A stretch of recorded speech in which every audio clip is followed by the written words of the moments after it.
Right మరో breaking news చూస్తున్నా. మేడ్చల్ మల్కాజ్గిరి జిల్లా జవహర్ నగర్ పరిధిలోని వీధి కుక్కలు వీరంగం సృష్టించాయి. ఇంటి బయట ఆడుకుంటున్న 2 ఏళ్ల బాలుడు విహాన్ పై విచక్షణారహితంగా దాడి చేశాయి. కుక్కల దాడిలో తీవ్ర గాయాల పాలైన బాలుడు విహాన్ గాంధీ హాస్పిటల్లో చికిత్స పొందుతూ మృతి చెందాడు. ముఖం, ఇతర శరీర అవయవాలపై దారుణంగా కరవడంతో బాలుడు తీవ్ర గాయాల పాలయ్యాడు.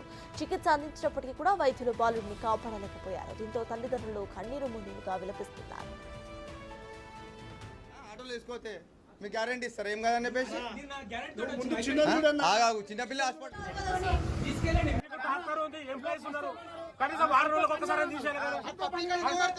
వీధి కుక్కల బెడద ఉందని పలుమార్లు మున్సిపల్ అధికారులకు చెప్పినప్పటికీ కూడా పట్టించుకోపోవడం లేదని అధికారులు, స్థానికులు తీవ్ర ఆగ్రహం వ్యక్తం చేస్తున్నారు. గత కొన్ని రోజులుగా జవహర్ నగర్ మున్సిపల్ కార్పొరేషన్ పరిధిలో వీధి కుక్కల స్వైర విహారం చేస్తూ ప్రజలను ఇబ్బందులకు గురి చేస్తున్నప్పటికీ కూడా పాలకులు, అధికారులు మాత్రం పట్టించుకోవడం లేదని ప్రజలు మండిపడుతున్నారు.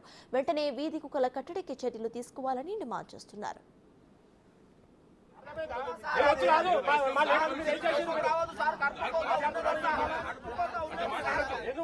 కుక్కలు గడిచి చనిపోయిన ఆల్రెడీ మీడియాలో వచ్చింది.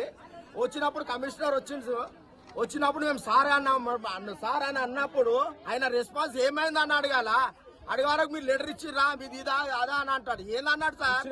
ఒక్క కమిషనర్ డ్యూటీ చేసినప్పుడు 100% ఒప్పుకుండాలా. కోపం ఉంటే డ్యూటీ మానేసుకోమని ఎందుకు వాళ్ళ ఇంట్లో రోదన జరుగుతుంది. వాళ్ళ ఇంట్లో పిల్లగాడు చచ్చిపోయిండు. కుక్కలు వచ్చి ఏమైంది, మన దీనికి పరిష్కారం ఏంది అని అనాలా. ఈ జియోని తీయాలా. ఈ జియో ఎవరైతే పెట్టిరో ఈ జియోని తీసేసేయాలా మొత్తం. ఈ కుక్కలని అంటే కోర్లను కోసుకుంటలేరా, ఆవులను కోసుకుంటలేరా, బర్రెలను కోసుకుంటలేరా? అవిటికి లేదా చట్టం? కుక్కలకే వచ్చిందా? ఆమె పెట్టింది కదా, ఆమె పేరేమో పేరుతో మంచిగా నాగార్జున పేరు అమలా. ఆ చట్టం ఏం పెట్టింది? ఆమె అయిపోయి కుక్క పెట్టుకుంటది. ఈడ లోకల్ కుక్కలతో మేము చేస్తున్నాం. మనుషులను తింటున్నాయి. ఆమె గింతలేదు. సీజరింగ్ చేస్తున్నారు, కుక్కలను వదిలేస్తున్నారు. ఆయనతో ఏమైతే మతం పడుతున్నాయి, మనుషులను తినేదాకా వచ్చేసినాయి. దీని పరిష్కారం ఏం సార్? మీరే పిత్రాలు అలా మీకు దయ పెడతా. మీరు కొంచెం దీని అంతా మీరు చూసుకొని చేయండి సార్. అంతేగా నేను చెప్పేది ఏం లేదు. మేమేం ముట్టి పుణ్యానికి ఈరోజు జరిగిన ఇష్యూ గురించి మాట్లాడతలే. మా దగ్గర ప్రూఫ్స్ తో సహా ఉన్నాయి. కమిషనర్ ఇదే కమిషనర్ గల్లీలన్నీ తిరిగిండు. ఇదే 2 బస్సులు తిరిగిండు. ఆదర్శ ఫేజ్ 1 ఫేజ్ 2 మొత్తం తిరిగి ఈ సమస్యల నుంచి త్వరగా స్పందిస్తాను, నేను మా మున్సిపల్ అధికారులతో చెప్పిస్తాను, నాయకులతో మాట్లాడతాను అన్నాడు. ఈ రోజు వచ్చి మీరు ఇట్లా మాట్లాడద్దు, అమర్యాదగా మాట్లాడద్దు, పద్ధతి కాదంటే మరి మీకు ఇచ్చిన లెటర్ మీద మీరు ఎలా స్పందించారు? ఈ రోజు ఆ చిన్న పసివాడి ప్రాణం పోయింది. చెత్తేస్తున్నారని చెప్పాము, మేము చూపించినాం కూడా. లైవ్ గా కమిషనర్ చూపించాం సార్. ఇక్కడ చెత్తేస్తారు, ఇది ఒక డంపింగ్ యార్డ్ తయారు చేస్తారు, బస్సులలో లైట్లు లేవు, ఇక్కడ గంజాయి వాళ్ళు తిరుగుతారు. వీటిపైన మీరు స్పందించాలి సార్ అని లెటర్లు ప్రతి ఒక్కటి వాళ్ళకి చేయికి ఇచ్చినాము.